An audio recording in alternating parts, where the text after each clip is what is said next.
Students, very good evening. So, this session we will discuss primary battery. So, that is second type alkaline battery. So, the alkaline battery has more advantages than the dry cell. So, that is primary battery. So, here we will discuss the construction of alkaline battery and advantages and uses of alkaline battery we will discuss, right? So, this is a very important topic, the reaction at anode and cathode. So, the reactions are very important. So, we will focus on that reaction, right?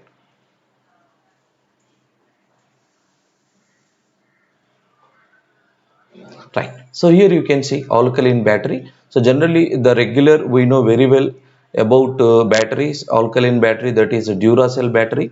So when you can compare to the everyday or Panasonic or Nippon battery, so alkaline battery Duracell is more expensive than the remaining all these three batteries.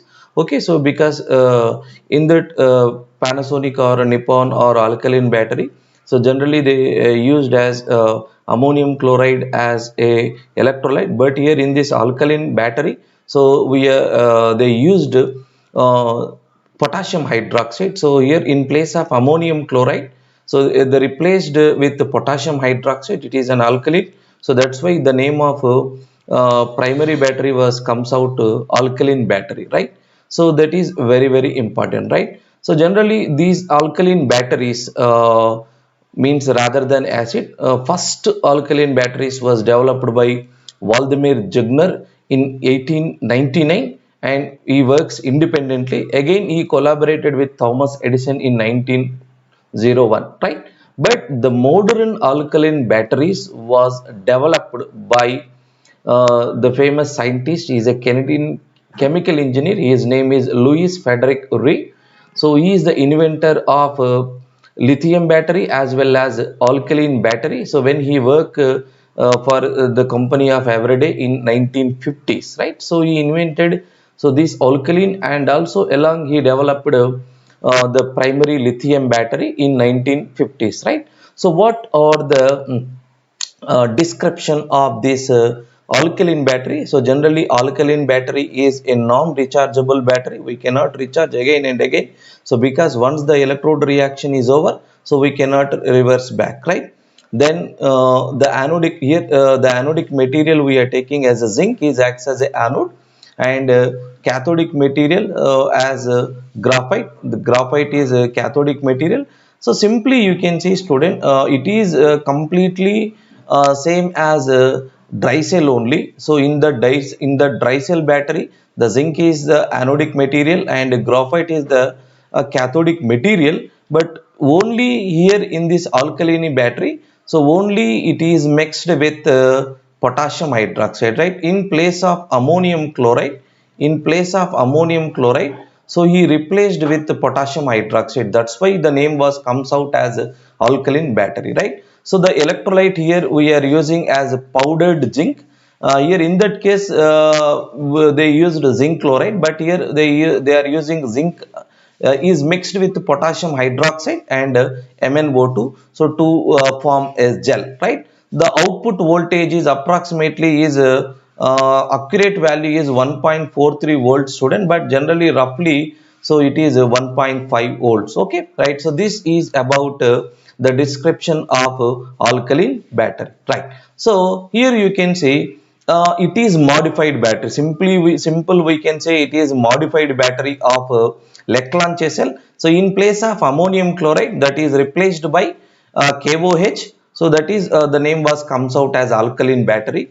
So here in that alkaline battery, so the electrolyte is powdered zinc and it is mixed with the potassium hydroxide and manganese dioxide and to get a paste gel, right? So here a carbon rod, already we know very well. So this carbon rod is acts as a cathode and which is connected through a metal cap which is acts as a positive terminal, right? So here this carbon rod is immersed in the electrolytic solution, and then outside layer and outside body is made up of zinc and which is acts as a anode, right? Clear, right? So here you can say, student, this is a zinc container, or we can say it is a zinc, it is zinc layer. So it is zinc or we can call it as zinc cylinder. So it acts as an anode.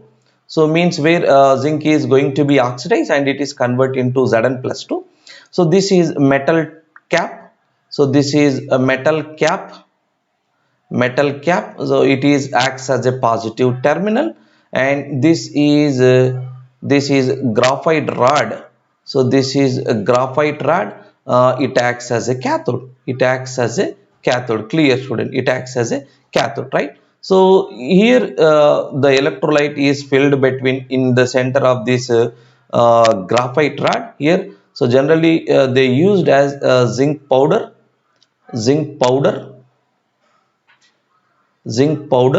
and is mixed with potassium hydroxide and so manganese dioxide.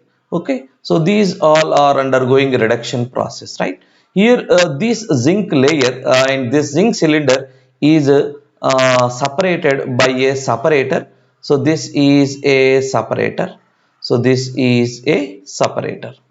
This is a separator. Right here you can see all the internal parts and internal and external parts of the alkaline battery, student. So this is the top one is the advertising company, and the below one is nothing but here you can see, student, this is a separator. So this is a separator. So here also you can see this is the separator, student. Okay, right? So this is the graphite rod and this is one is the positive cap and this is a positive terminal, and the bottom one it is a negative terminal, and this is the graphite rod which acts as a cathode, and so this is separator. Okay, right here. So this layer is a zinc body, or we can call it as a zinc cylinder or zinc can. So when we opened here you can see this is electrolyte, that is zinc powder is mixed with the potassium hydroxide and manganese dioxide. So due to the manganese dioxide, it exhibits the color as black, right? This is the graphite rod which is connected with a metal cap and which is a positive terminal, right? So this is the internal description of alkaline battery, right? So then we will the reactions at anode and cathode here. So that is anode. So where oxidation reaction takes place, right? So that is equal to, student. So zinc is takes 2 moles of OH minus. So means that is comes from potassium hydroxide and it converts into zinc oxide plus 2 moles of water molecule.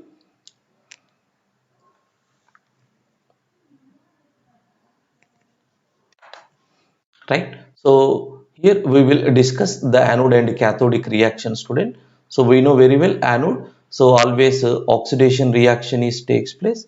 Anode oxidation reaction. So in this anode oxidation reaction, the oxidation number of zinc metal, so that is Zn0, and it takes 2 OH minus and it converts into zinc oxide. So zinc oxide plus water molecule and it liberates 2 electron right here. So this is plus 2 oxidation. So means increase in oxidation number, so that is plus 2, and here that is a cathode. So where a reduction reaction takes place. So here a reduction reaction takes place, right? Here in this reaction, so 2 moles of MnO2, so that is manganese dioxide as an electrolyte. So here it undergoes reduction process.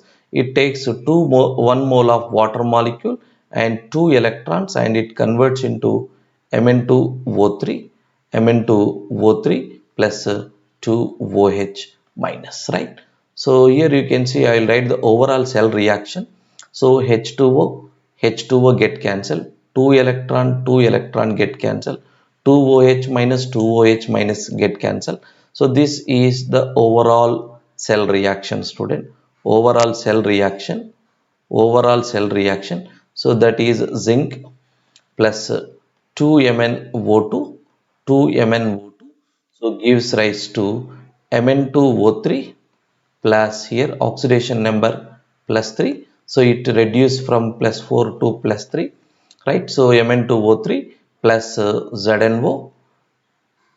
This is the reaction, right? So this is the alkaline battery reaction. So generally we can call it as a alkali battery, we can call it as a zinc MnO2 batteries, right? So zinc manganese dioxide also, right?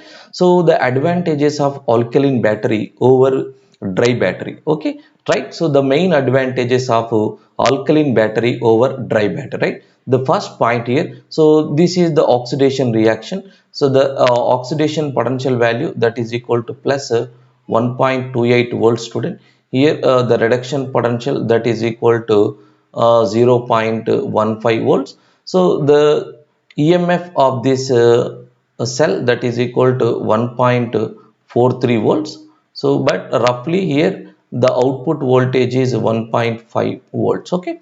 So this is the oxidation potential, please remember, and this is the reduction potential, right? So here the advantages of alkaline battery. So here the zinc does not dissolve easily in basic medium, but in ammonium chloride, so zinc reduces, zinc oxidize very rapidly. So that's why the durability of primary batteries are very less in dry cell. But in this case, the zinc does not dissolve readily in basic medium. The life of or the durability of alkaline batteries are longer than dry cell battery, means the durability is greater than the dry cell battery. So because there is no corrosion on zinc, right? But in that case, ammonium chloride can corrode the zinc material. So that's why when we used and are not using, so the life of the battery will be decreases, right? The third advantages is the alkaline battery maintenance is its voltage as the currents drawn from it, right? So when it is working, the voltage will be gradually reduces, right? So these are the advantages of alkaline battery.